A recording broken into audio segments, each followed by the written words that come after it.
Welcome, everyone, to the Autoimmune Hour. I'm Sharon Saylor from SharonSaylor.com. And as always, it's my honor and pleasure to be with you on another brand new episode. My goodness, I just got home from a long trip, the longest trip I've taken post pandemic. What an adventure.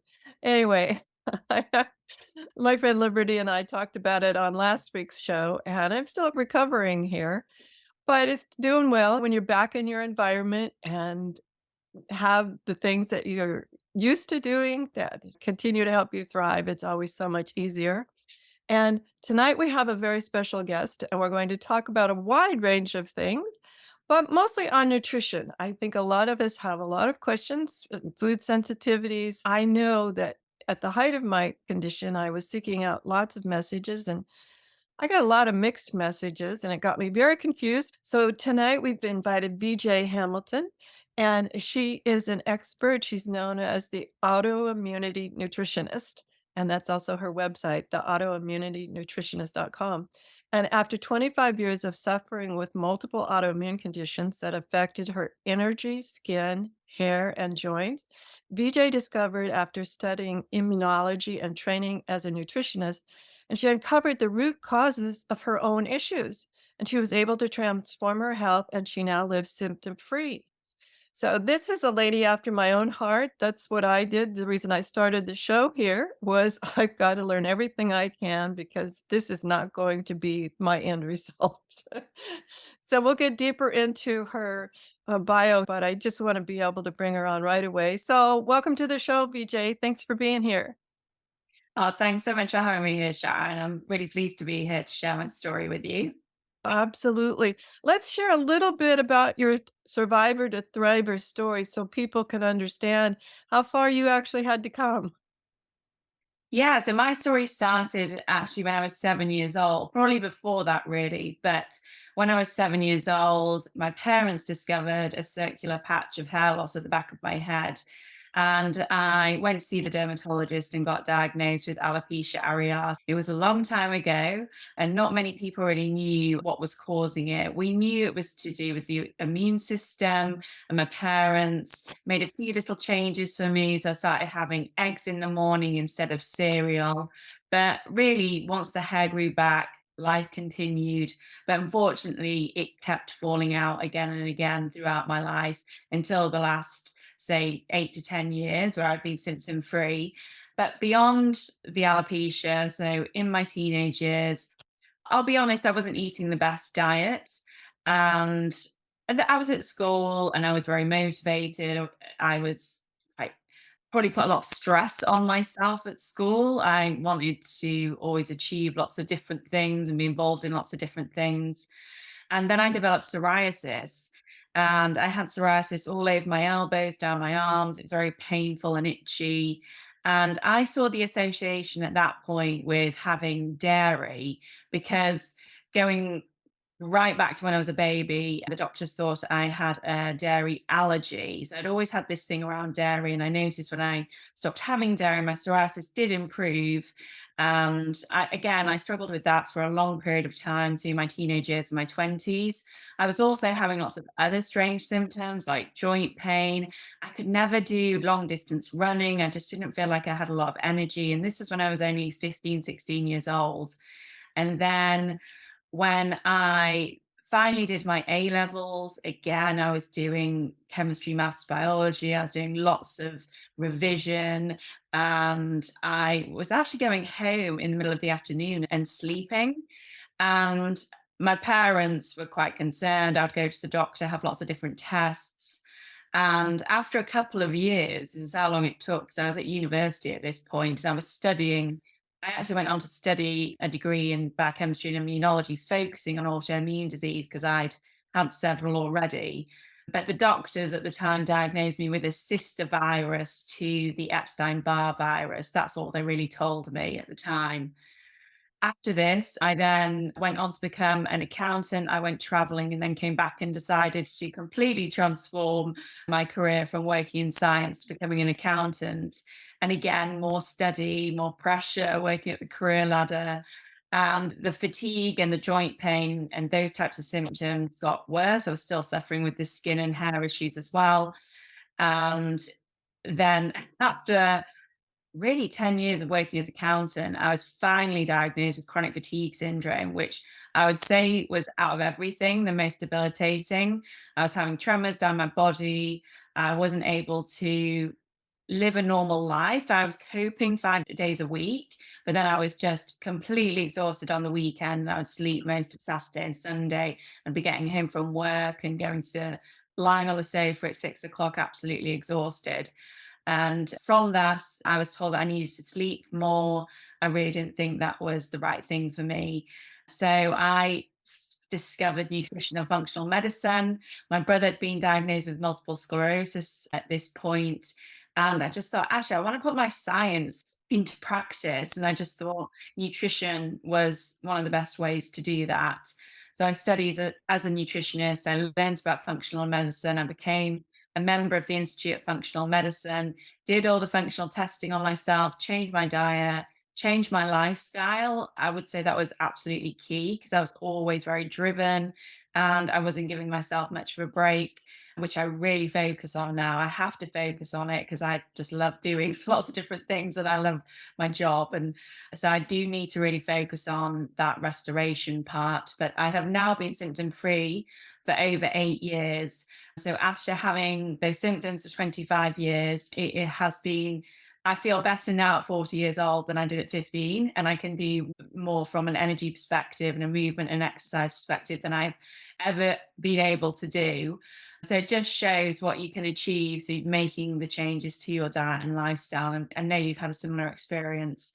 And that's what I do with my clients now in my clinical practice, in my clinic, the Autoimmune Nutritionist. I work with clients in a similar way to how I was able to transform my own health to see results for them as well.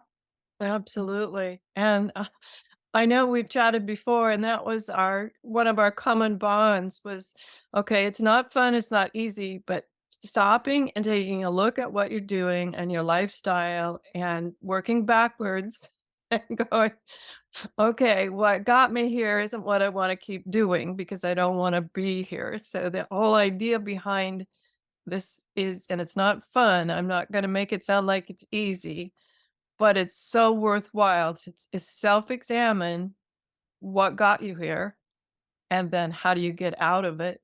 A couple of the questions I had, I do know that a fair number of what I call traditional doctors are trained just a few hours in nutrition. They're not a deep understanding of the way that food interplays with the body, and I've always been surprised about that because for me, diet change and then lifestyle change, of course, but diet change was one of the major precursors to me getting better and feeling better and having less pain and becoming a thriver. And I find it so difficult to talk with traditional doctors about. So, what are the things that you suggest someone who thinks they've got food sensitivities, like you knew dairy might be a thing for you? What would you suggest people where do they start? When it comes to food sensitivities, I think observing to start with, so keeping a journal, a food and symptom journal can help. And you can, as long as you're not cutting out whole food groups at a time, you could trial, for example, if you did think that there was an issue with dairy, to see how you felt when you remove it, even for a couple of days. And I know it can take longer to see real results. But I have some clients that are a bit worried about taking things out of the diet, and I understand that. And even when they have, for example, if they're having a lot of bloating or digestive issues, and they take out for either dairy or gluten or something that they feel might be affecting them, they can see results pretty quickly. And that is the kind of gold standard for food sensitivities, is to take it out of the diet and see if your symptoms improve.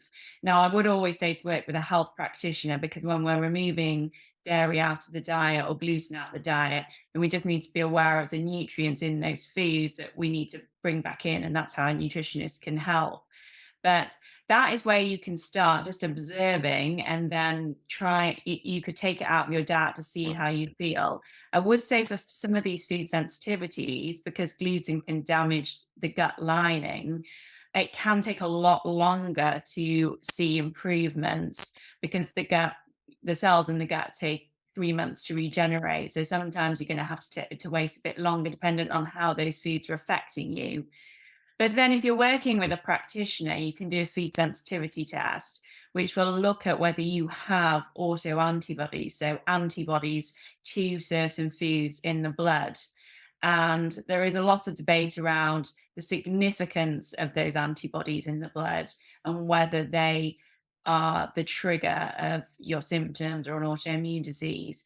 But what we do know from those tests is that you do have antibodies to those foods. And if you are having symptoms, then it might give you some good guidance of the foods that are potentially causing your symptoms. So that's how I would use a food sensitivity test. If somebody isn't aware of which foods are affecting them, we can do a food sensitivity test. And if one or two come up, we can trial it and we can do that elimination process to see if they start feeling better and keeping a symptom and food journal.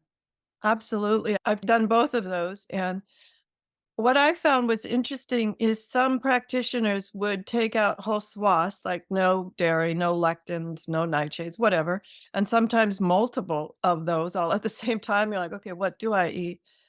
But what I have found that sometimes for me anyway, I'm thinking of parsley. Parsley, it's a perfectly great herb. There's nothing wrong with it except for me.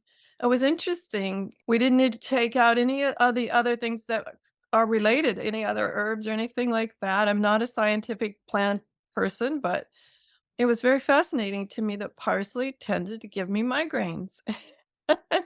Exactly. And I think I take this approach rather than restricting a lot of different food groups at the beginning, is because since working with lots of different clients now, I realize that people are coming with very restricted diets or they're reducing their calories, or I find that nutrient deficiencies seem to be more problematic than even a food sensitivity.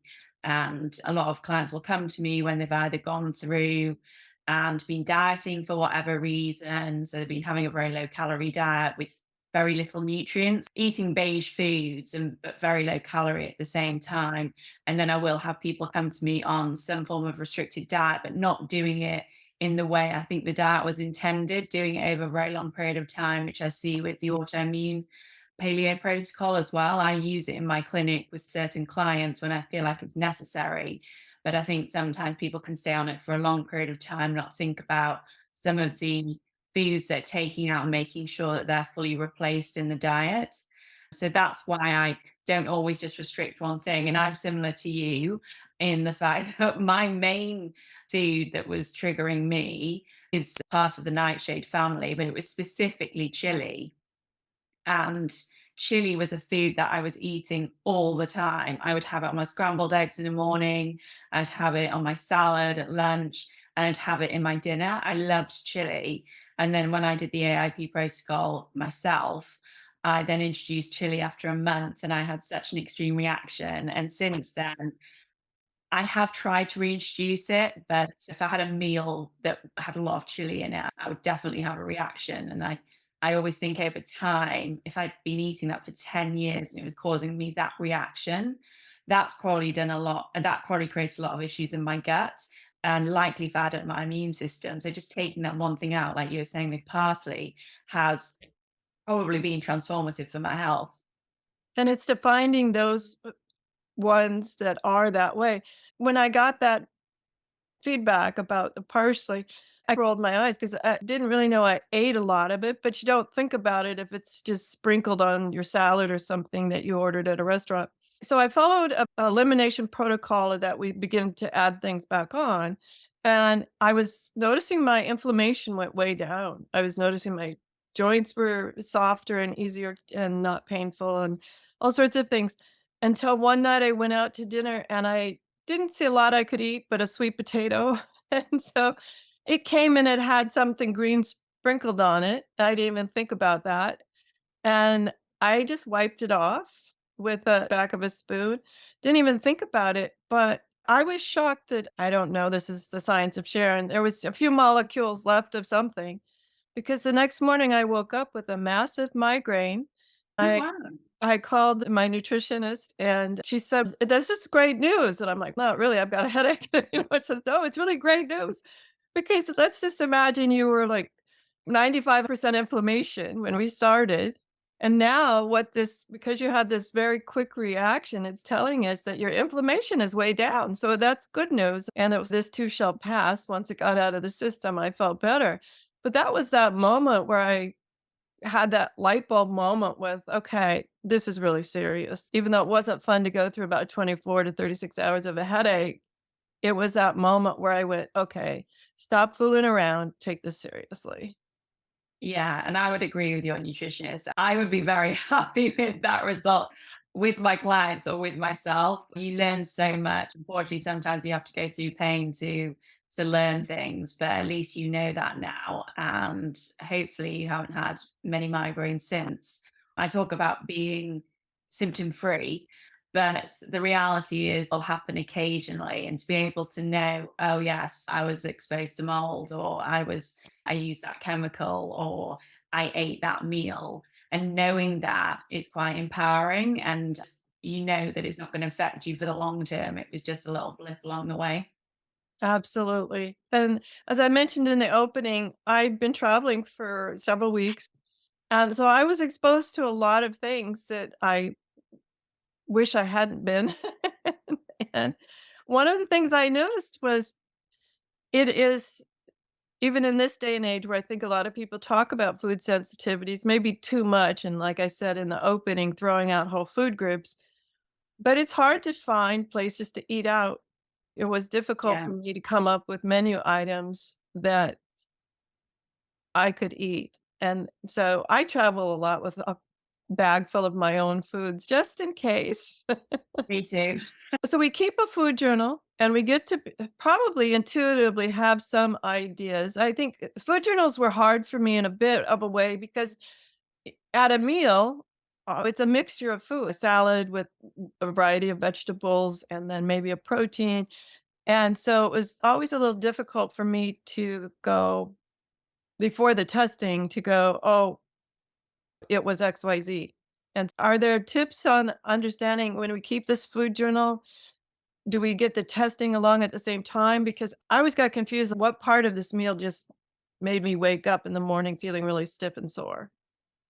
It's useful to look at patterns. Has the same ingredient been in a meal that you've eaten? I know that's not always easy, but if you do it, and you don't have to do it every single day, but do it consistently. And when you look back over a month, you may see certain patterns. I had this inclination and I knew that there was already an issue with dairy. I have actually managed to introduce it now, but I eat it in in moderation. I don't eat very regularly. But there are certain other things like I don't eat gluten. I just knew that was affecting me. I'm not positive for celiac, but I just knew that was affecting me. And it was affecting not my gut, but my brain. But I already had an idea about that. A lot of the time, I have clients coming to me and they already suspect that they have an issue with something. They're still eating it, but they do suspect that they have an issue. So that might be something to look out for. But that's why the food sensitivity testing can be very helpful. And I know there is a bit of a debate around the science of them, but anecdotally, I have to say that most people who do that test or review the foods, I get such great feedback from them. Even people that only do the test, I'd love to work with them longer and help them with their gut health and other things. But just by removing some of those foods, they feel so much better. And I think it can be if there are certain foods that you really react to and you have them in the diet all the time, they are causing the immune system to constantly flare. And that can just leave you with chronic inflammation. And once you take that out, the immune system can get back into balance and you can feel a lot better. So, for some people, I do think the food sensitivity testing can help and it can take out the trial and error of trying all these different foods with every meal. But I would look for patterns if they're a similar ingredient. Are you having an ingredient often? It might be that because if you're feeling if you have your symptoms all the time and you're eating something all the time, then I would look for that as well. So if you're having, say, toast for breakfast, then you're having pasta for lunch and some couscous for dinner, and you have an issue with gluten, then that's 3 hits in the day. Whereas if you're only having eggs every 2 weeks, it's probably not going to be that because you're only having it once every 2 weeks.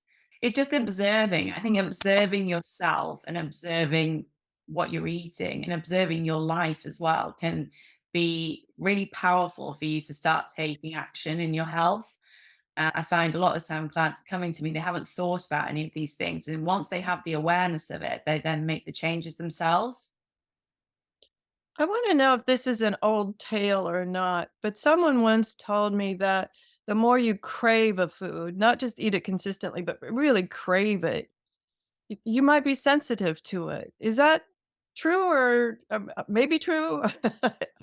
So a lot of the time, if you're eating something sugary or some comfort food, you might relate it to something in your past, going to the sweet shop as a child or eating something as a child.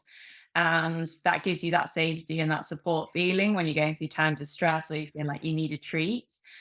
So there's that aspect of cravings. For example, with pregnant women, it has been shown that there are cravings for nutrients and foods that you actually need. You're growing a whole new person and your body has extra demands. So that may be why those cravings occur in pregnancy. But one of the theories around the cravings for foods that we're sensitive to is that they do stimulate us. And again, I read this and I'm not talking from research that I can quote to you, but the theory is that because they stimulate us, then we want more of it. And that might be one of the reasons why we crave, or at least we sometimes need those foods that we feel we are sensitive to. And I expect that the case when I look at my obsession with chili that I was eating 3 times a day, and it's the one thing I was sensitive to. And I find chili in particular is quite stimulatory. And we know that certain foods like chocolate can affect our neurotransmitters and can affect our serotonin release. So that again might be a reason that we crave those types of foods. That's important to know. Part of me thought when someone said I couldn't have it, maybe I wanted it more. Yeah. There's always that aspect, which is why I never tell my clients you can't have it. I'm like, just understand how that's going to affect you and then you decide. And sometimes, and this was in my case, I had multiple medical providers. One would say one thing like, no, take out nightshades. So I took out nightshades. And then they never mentioned lectins or something. And the next one said, take out lectins. And so then I'm down two. And pretty soon I was down to, as I mentioned, just about 10 foods, which is not healthy. And so I'm a big believer in nutrition. When I was finally diagnosed with an autoimmune condition was not that long ago when I had a very obvious condition called dermatomyositis. Dermato means skin, and it's massive skin rashes. It's really a nasty looking thing. And the myositis to everyone means muscle weakness. I've always been curious because when I changed my diet, I did notice marked improvement. I did many other things to overcome the dermatomyositis, but I think the diet was one of the key ones. And I'm also curious too, because I've heard things like psoriasis and eczema react to diet changes. So, what is the play between the skin and our diet? So the skin needs so many nutrients in order to regenerate and in order for those skin cells to be healthy. And when we are lacking nutrients in our diets, that might be one of the reasons. We might not have the nutrients that are needed for the skin.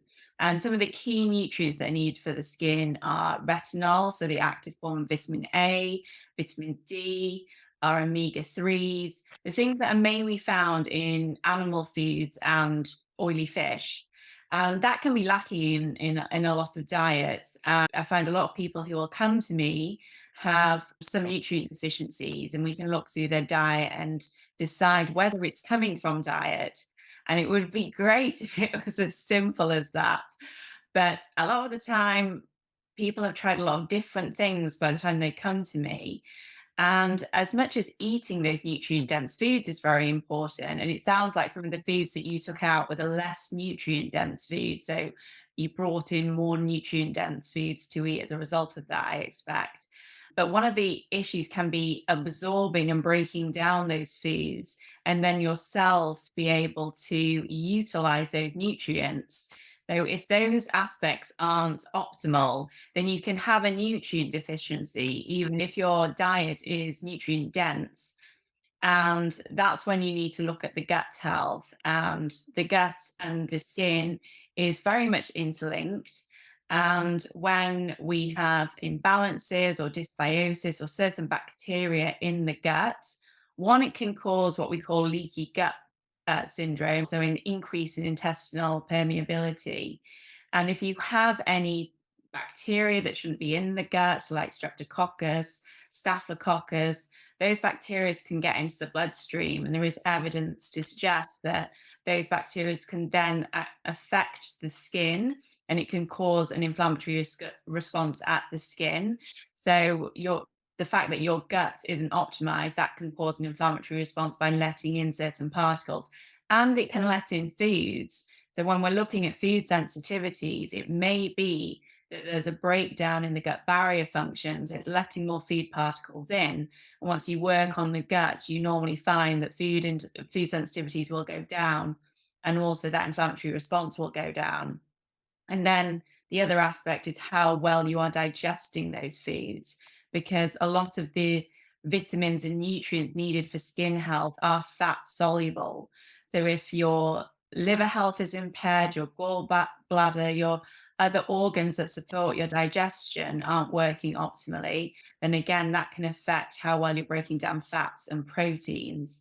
And that means that you're not absorbing those into the bloodstream, your cells don't have them to use. So the cells of the skin become deprived of those nutrients, and that can affect the inflammatory process. You can have oxidative stress, which is where you have more free radicals and antioxidants that can cause a lot of aging. And with psoriasis, it actually causes more skin growth. And that's why you can end up with those plaques on the skin, because the skin is replicating, but you're not clearing it off your skin. And that's, again, dysfunctional immune response. And those key vitamins like the vitamin D, the vitamin A, the omegas are really important in making sure that the immune system keeps in check and doesn't create an inflammatory response when it shouldn't. That's really how nutrition plays into skin health and these autoimmune skin conditions. And it's just worth noting we talk a lot about the skin, but really these conditions are systemic. So alopecia areata, psoriasis, eczema, they're systemic. There's always a level of chronic inflammation rather than just feeling like it's just localized to the skin.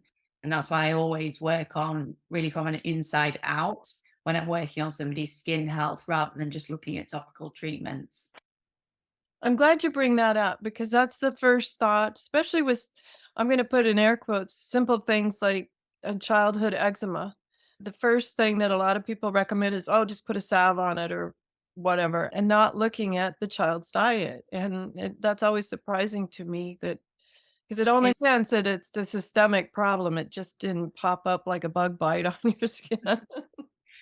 I think because people might get a little bit of relief when they are putting it on the skin. And I think some of these vitamins like retinol you can put on psoriasis, and there's studies around vitamin D on psoriasis as well. And with eczema, there's some topical treatments where you will find relief initially. So you can always see the results and you can't see the things going on inside your body. So I'm not against anybody using topical creams if they are natural or nutrient based, but you're not really working on the root of the problem. But I do think it can be a two-pronged approach. I just think it's more important to be working on what's going on inside, because that is where the problem is likely initiated from. And with eczema in particular, because of the bacteria on the skin, and this can happen with acne, but they almost call it a leaky skin barrier. And that's why when you have eczema, if you start scratching it, you can make it worse because this bacteria can get into different areas in the skin. I know it's so hard not to scratch.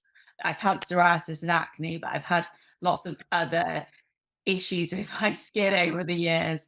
And I know when your skin gets itchy, it is so hard not to scratch it, but it can certainly make the situation worse by doing that, because bacteria seems to play such a role in skin conditions. Whereas I know with more of the neurological type autoimmune diseases, there seems to be more of a link with viruses. But for the skin, bacteria like Staphylococcus seems to be a factor. And they've shown a link actually between psoriasis and ulcerative colitis. And the link seems to be between the bacteria that causes both of those conditions. Wow, this is so fascinating, everything that they're learning nowadays. I have a question about the skin, though. When I was first diagnosed, one of the explanations I was given was that the skin is one of the larger ways that your body detoxifies. Is that true that the skin is one of the ways the body gets rid of toxins? It is. It's one of the biggest detox organs, especially when the liver is overwhelmed. So we're exposed to so many toxins every day. I've talked a lot about the bacteria that can be a trigger, but there are lots of other things that can trigger skin conditions, including chemicals. So it might be the environment that you work in that can be exposure to chemicals, but just daily life, from exhaust fumes, and even when we get new furniture, and just everything around us can be, not everything, hopefully not everything, but a lot of the things that we use can become toxic to the body. But the great news is we have our liver and detox function to help us out with that. But it's just when it gets overwhelmed, for example, with other lifestyle or dietary aspects like alcohol or smoking or those types of things, if you're doing those in conjunction with everything else, that we have exposures to plastics in food, and that can overwhelm the body. And what can happen is, yes, your detox function might be working. Remember, your gut health and going to the toilet is part of detox. But if that's overwhelmed, another channel can be through the skin. And in a way, I used to always see my psoriasis as I started being grateful for it, because it was telling me when there were imbalances in my body, something was not right. So as much as it was painful and made me very self-conscious, I would thank my body for it. I got to that point without, I needed to stop being frustrated. So I was thanking my body for giving me that sign that something was imbalanced. And the cells, when we have a lot of toxicity in the body, don't function as well as they should do. And one, the energy system in the cell isn't working. But also, as I mentioned earlier, you have a buildup of free radicals when you have more toxins in the body, and that can cause inflammation, it can cause aging. So it can cause lots of different issues with the skin. So it may be the case that at that point in your life, I'm not sure what was going on in your life at that point, but your body may have been under pressure in other ways. And as a result of that, it was using another detox function that it had through the skin. Oh, in hindsight, I can see it very clearly, but unfortunately, that's hindsight. Yeah. But at Because least we've learned from it. That's the main thing. absolutely, it snuck up a little. You'd go and get one diagnosis, which seemed to work for the symptom of that time, but that built up until all of a sudden it was a major skin issue going on that was hard to ignore. But yes, in hindsight, I can see very clearly how I ended up there. And you're right. I want to talk a little bit about gratitude. I love that you said that, because I'm constantly thanking my body for little signals now that I'm going, okay, I remember when that happens, that's a sign, slow down, Sharon, make sure you're very clear and clean on your protocols, get your rest, et cetera, et cetera. And I'm always finding that the appreciation of those signals in that body, it has changed my outlook on my health. It's been fascinating interplay, just being, and I usually express it out loud, usually by myself, not in a room of other people, but instead of just thinking, "Thank you, body," I'll say it out loud. Thank you, body, for bringing this to my attention before it got totally out of control." Yeah, exactly. And I do, with my own story and with yours, I feel like it was the beginning for me getting diagnosed with chronic fatigue syndrome, led me to my dream job. I'm thankful for that in other ways. I'm thankful for the signs my body gives me, but it has rooted my life along a different path. I was working in large corporates as a chartered accountant, and as much as I've met some amazing people and worked in some great places, it wasn't the right job for me. And in a way, if I hadn't had chronic fatigue syndrome, I don't know if I'd be where I am now. Even though the other issues that I was having, I was always living with them and putting up with them. And I think a lot of the time we do, unless it gets more severe, we just live with these symptoms. I was going to work and you would always be worried if you were going to have a breakout, or if someone was going to see if somebody's going to see you in the gym, or I had all these insecurities around it. And it was quite hard when you're going into business meetings and doing presentations.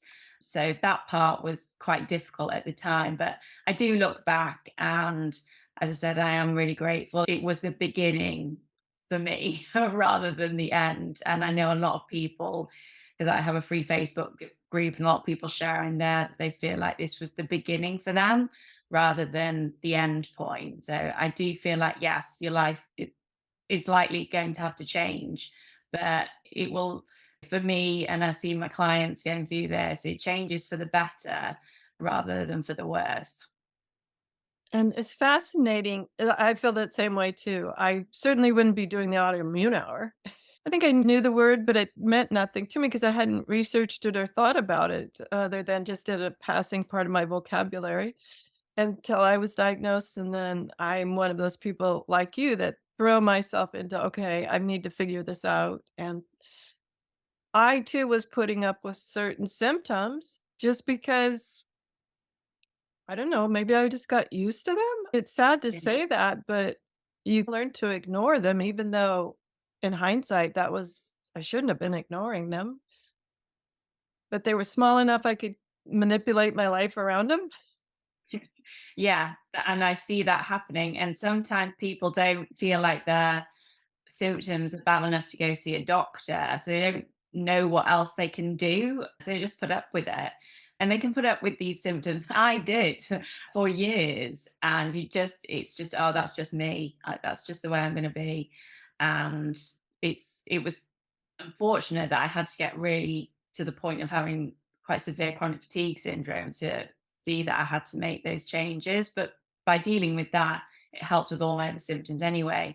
But it's just always worth knowing there are things that you can do for these skin conditions and hair conditions. And if you've got any achy joints, you might not have an arthritis diagnosis. Like I didn't have an arthritis diagnosis, but I wasn't able to do weight bearing on my hands. It was painful opening doors. If that's happening to you, there are things that you can do. It's just always good knowing that, because I think, as you said, you just get used to it. Yeah, you actually get used to it. You're just living either in pain, or you're just living a suboptimal life because you don't realize there's another way. Absolutely, and I not to bash anybody here, but I can think of a couple medical professionals that at the time I started to feel like I was losing my grip, like I couldn't open jars like I used to and or screw Yeah. lids on, and that was one of the early signs for me before the dermatomyositis diagnosis, and a lot of that was just, "Oh, Sharon, you're getting older." It wasn't just me getting the courage to finally say something about it or just ignoring it, but the one time I mentioned something about it, it was rather dismissed about, "Oh, that's what happens to old women." Kind of Yeah. thing. I think that definitely happens. And I think because I was having those symptoms in my 20s, I just wasn't going to put up with that being an excuse. And but I do see it with my clients now that they are told that it's just the age, it's the hormones changing, it's this. And yeah, that could be part of it.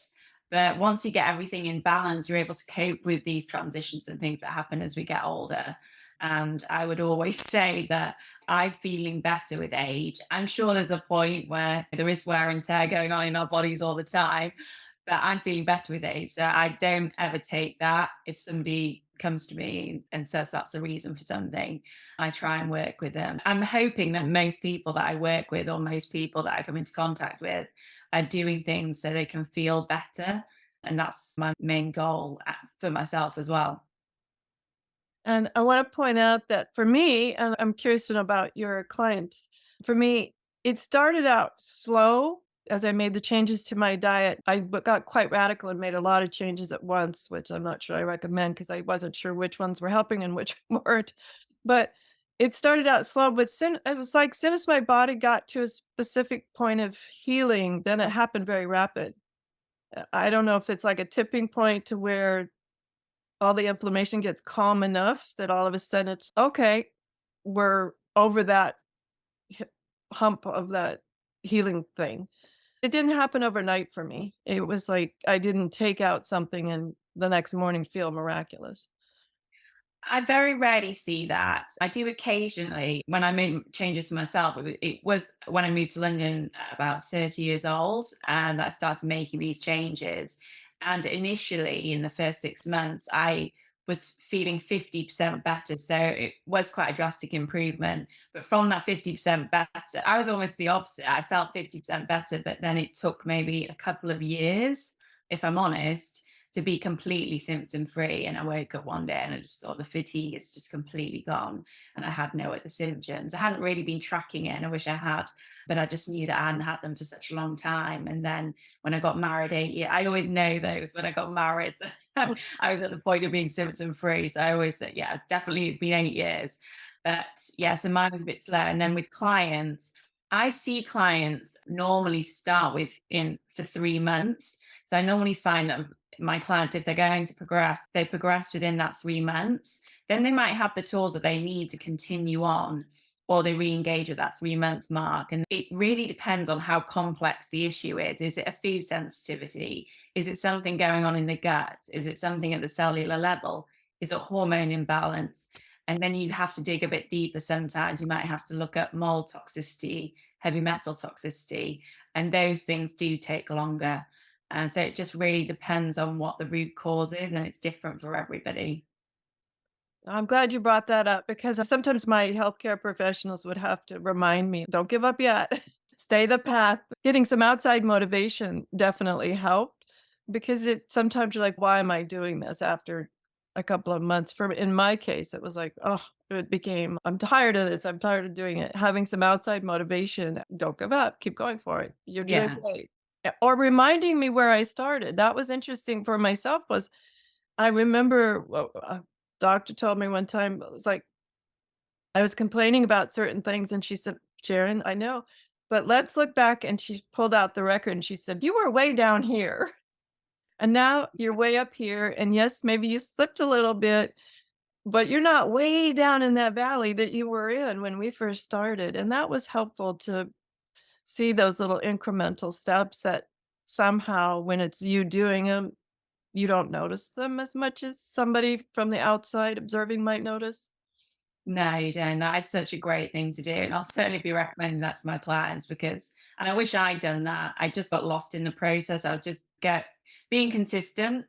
And I wish I had kept reflecting back. But yeah, I did eventually. And I was like, oh, wow, look how far I've come. And I think that's what everybody should do because it's just, you can go slow and steady. You don't feel like you have to see results very quickly. And normally, slow and steady are the results that you're going to see for the long term anyway. Yeah. Slow and steady for me is what I want because then I know that I'm Yeah, making progress and it's going to stick. exactly. I don't need a magic wand. We're just down to the last 3 minutes. What would you like to share that I haven't asked about? And then tell everyone how to get a hold of you, BJ. Yeah, I will keep it brief. We've been talking a lot about nutrition today, but I haven't shared, and I share this a lot with my clients about the holistic approach that I take and the approach that I took as well. And I do really believe that emotional component, stress management, but when I say stress management, I focus more on making sure that you're doing things in life that bring you joy, that make you laugh, that make you feel good, because we can get lost in work and other demands of life and forget to do things that we're passionate about and that we really feel great about. And I think that can be the best antidote against stress, as well as the other stress management practices that you can do, like meditation, yoga, journaling. I love all those as well. Within this journey, nutrition plays a big part, but that's key as well. And making sure that you get optimal sleep. That was the last thing on my list. And that certainly made a big difference for me. If you would like to reach out, I do have a free community called the Autoimmunity Community on Facebook. I'd love to see you over there. I run monthly challenges. I share lots of information on different subjects, all linked to autoimmune disease. I have a podcast myself called the Autoimmune Reset. And you can find me over on Instagram at the Autoimmunity Nutritionist if you want to send me a direct message. And you also have my website, which is www.theautoimmunitynutritionist.com. So thank you, Sharon. It's been lovely to chat to you today. Oh, thank you. And thank you for answering these questions that too often I don't think we can find in the general community of the medical professionals because of the lack of their training that they have to understand about the interplay of nutrition and our well-being. So everyone, that's VJ Hamilton from the autoimmunitynutritionist.com. And thank you so much for sharing all your wisdom with us. And congratulations on being a thriver yourself and keeping it up, because sometimes it takes a little extra effort. So finding your community, as BJ has created her own community, is very important. So everyone, have a great week, whatever your adventures, and join me next week for another brand new episode. Enjoy. The information provided on the Autoimmune Hour, Understanding Autoimmune, and Life Interrupted Radio, including the websites understandingautoimmune.com and lifeinterruptedradio.com, plus social media, is for educational purposes only. What you read, hear, and see on the Autoimmune Hour, Understanding Autoimmune, and Life Interrupted Radio, and its websites, and other media outlets is based on experience only. The information should never be used for any legal, diagnostic, or treatment purposes.